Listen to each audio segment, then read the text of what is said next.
Alright everybody, I got this package in the mail the other day from General Guitar Gadgets. I ordered it last Friday and I got it yesterday Friday, so it took about a week for me to get it, but we did have a big snowstorm in Minnesota, so that's probably why it took so long. So let's see what's in here.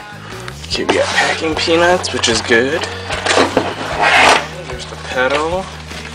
There's all this stuff. Alright, so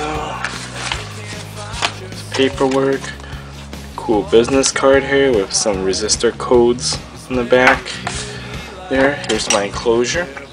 Oh yeah, by the way, I bought the General Guitar Gadgets ITS8, which is their Ibanez Tubescreamer 808 clone. This is the enclosure.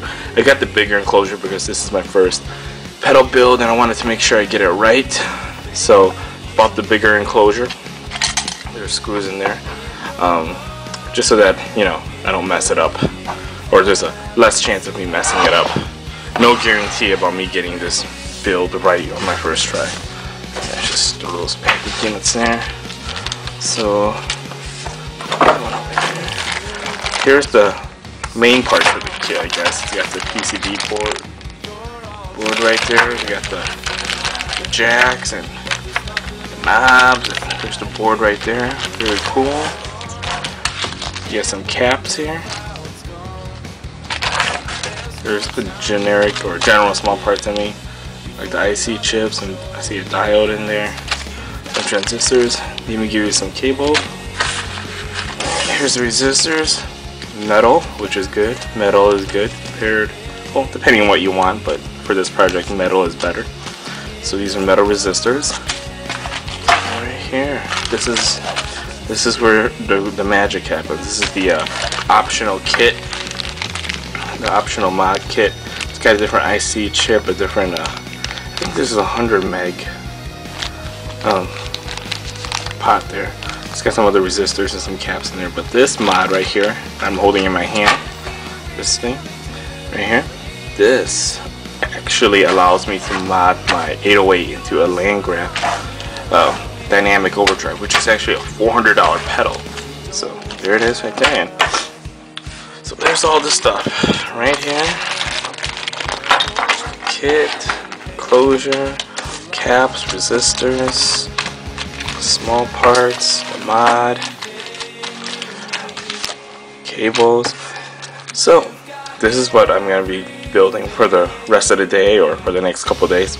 Also, I bought a General Guitar Gadgets jack of all mini boosters and PCB board. They don't sell the kit, but I can just order these parts off of Small Bear or online. The cool thing about this kit is that it's actually, I don't know, supposedly it's supposed to be the full tone fat boost, the version 1 or version 2.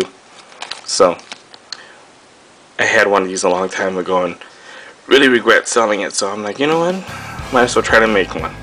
Alright, so here's my next kit, and here's my current kit. So let's start building. Alright, so I just checked to make sure I got everything here. And I checked it against this list that you can actually print off their website. You actually have to print off all their instructions off their website. Well, you don't have to print it off, but it's on the website for you to use. You know, all my caps are here, all my resistors are here, all my parts are here. You know, also check the mod to make sure everything in the mod kit was included, so everything's included. So it's on to populating the board now.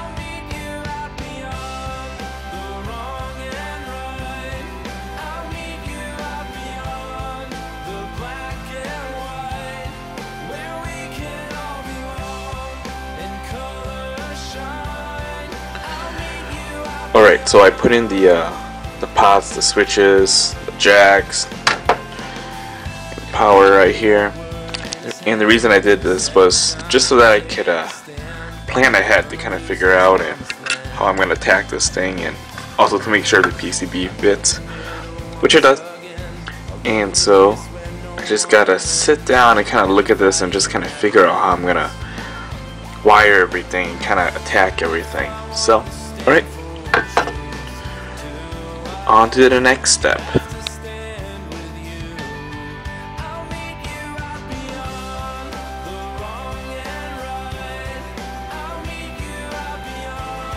Alright, so I got my IC socket in there, and I have all my resistors placed in. I just haven't soldered them in yet, but just wanted to show you guys what I did. I just I followed the diagram, and I put in the appropriate resistor into the right spot, and then kind of looks like a little metal forest right there. But what I did is I'm going to solder right to left because I'm right-handed.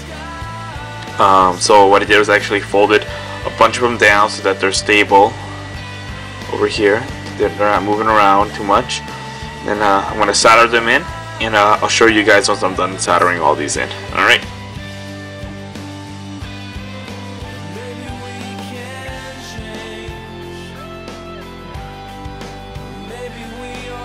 Alright, so I've soldered about 9 out of the 19 resistors so far. As you can see, the right side is all soldered down, the left side I still got to work on. Here's the soldering job. Not the best, but hopefully it's good enough.